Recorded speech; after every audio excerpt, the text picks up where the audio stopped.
Hey, what's up guys? It's Matt, and this is the video you have all been waiting for. My books. I finally have a little bit of time to sit here and go over them. It's the third video in a row, like 3 days in a row, so this might not be uploaded. So today is Thursday, might not be uploaded Thursday. I'm gonna try to do it tomorrow, just because I work today and have to go pick up my kids. But I'm recording it today because I have the time, so I just want to go ahead and just get started.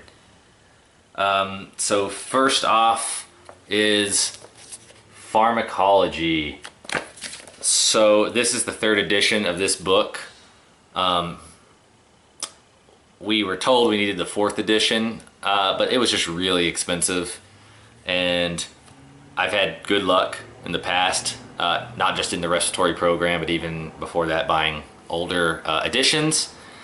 It's a different publishing company, but it's the same author. So from what I understand, they've been putting one of these out about every 5 years. So the last one was 2011, that's this one. And then there was one in 2016, which is probably why there's not a whole lot of used ones, or they're really expensive. So I was not the only one in my class who wound up picking this up, just because, I mean, it was significantly cheaper versus the fourth edition. So I'm going with it. We'll see how it goes. If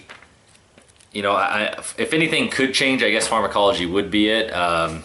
New drugs, new treatments, stuff like that's coming out all the time.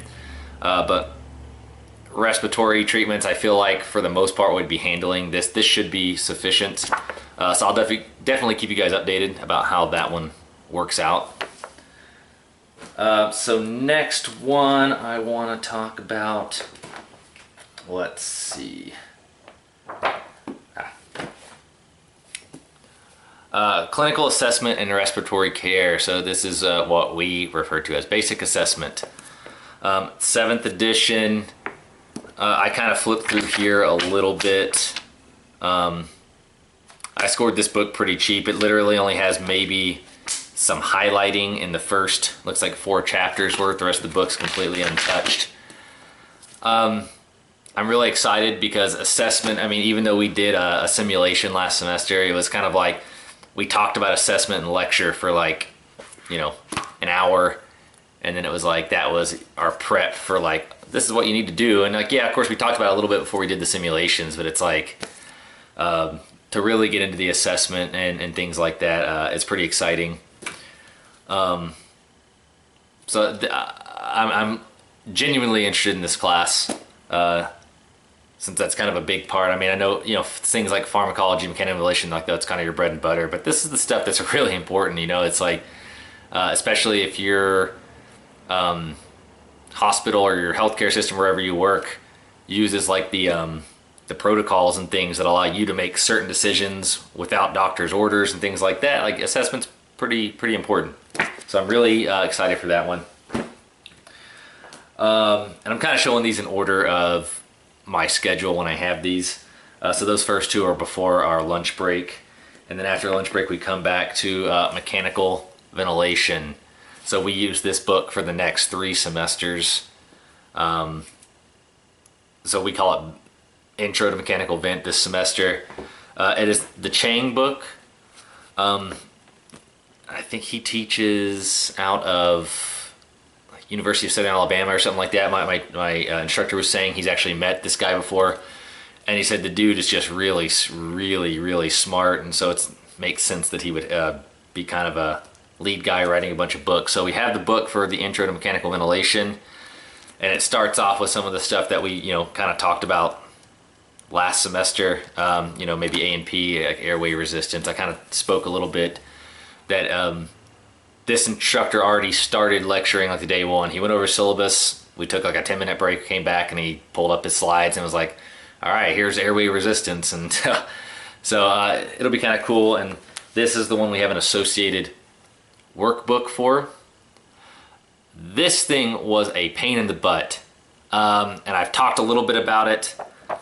So the book was easily had, I don't know, 50, 60, 70 bucks, somewhere like that used. No big deal.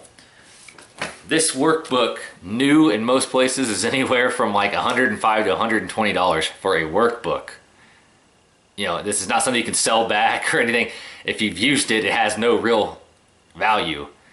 And it's got like the perforations in it, so this isn't something you just audit. I mean, you're supposed to tear these pages out and turn them in, which our teacher will be assigning stuff to be turned in like that.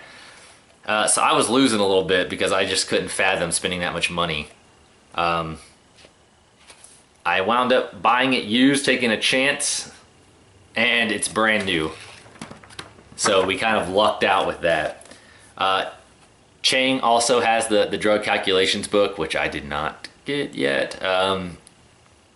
It's not a really important book, I don't think. I mean, that was the one we originally told we didn't need, and then we were told we would need.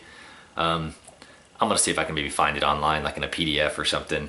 Or worst case, just get the formulas I need.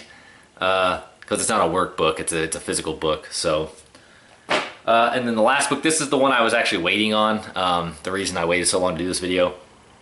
And it is the Clinical Manifestations and Assessment of Respiratory Disease. So, same author as the A&P book that people commonly use, Desjardins or Jardines. I don't know if it's French or not. Really excited about this one. Because one thing I've noticed about some of the like more well-spoken, if you've like a critical care registered nurse or like very experienced RTs, they truly understand the importance of understanding disease process beyond the numbers, the superficial things like, yeah, we see symptoms, yeah, we see like ABG numbers, and I think a lot of the problem that some people experience is that they're looking at numbers and they're treating the numbers and they're not treating the disease process. And so you might have a asthmatic who's in exacerbation of their asthma, and you pull an ABG and you get these numbers, and sometimes I feel like you're initially trying to, okay, well, this pH is this, and the CO2 and the bicarb is this, and the SpO2 is this.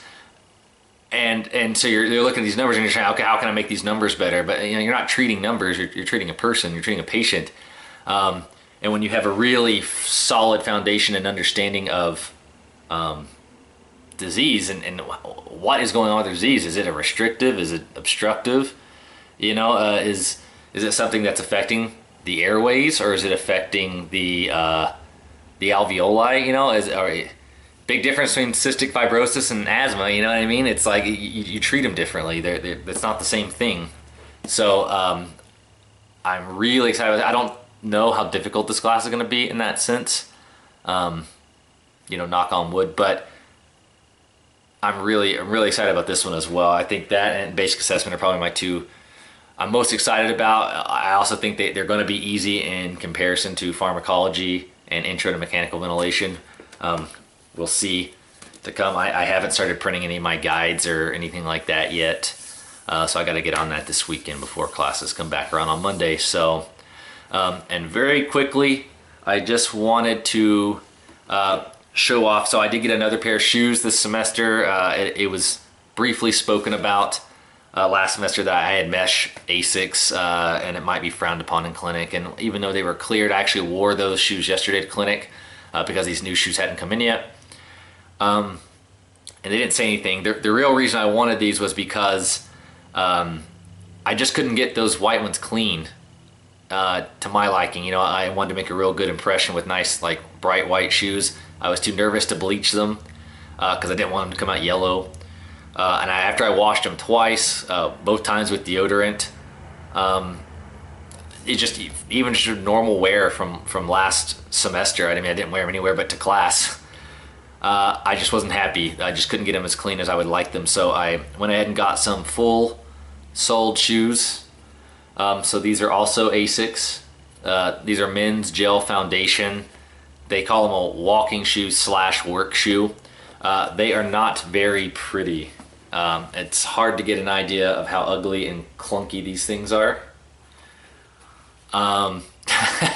But they are very comfortable. I've already tried them on and warm around a little bit, but you see they are a full, no perforations, full leather shoe. So we're going to give these a shot. I'm only going to wear these on clinical days, since that's where I'm really concerned. because you're making an impression, guys. Remember that at your clinicals. It's probably been beaten into you, but that's like a job interview. If you've been doing clinicals since your first semester, it's a 2-year job interview. If you're like me and didn't do any, it's still, we have the summer, we have this semester, the summer, the next year, where you're going to be meeting all kinds of people. You're going to be at multiple facilities, and you're going to be making your impressions. So for me, it's just a big deal. Appearance was a big thing. I didn't shave yesterday. I meant to, I just didn't have time in the morning. I did shave down my neck.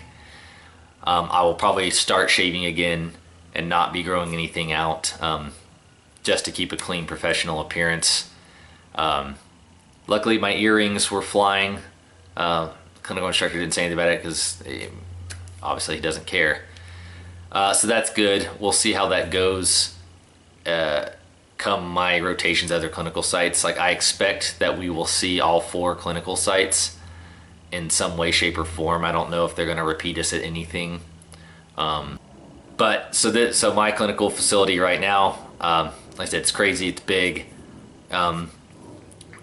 Lots of people there, lots of students. So just to maintain that professional look, really get to know these guys, make a good first impression.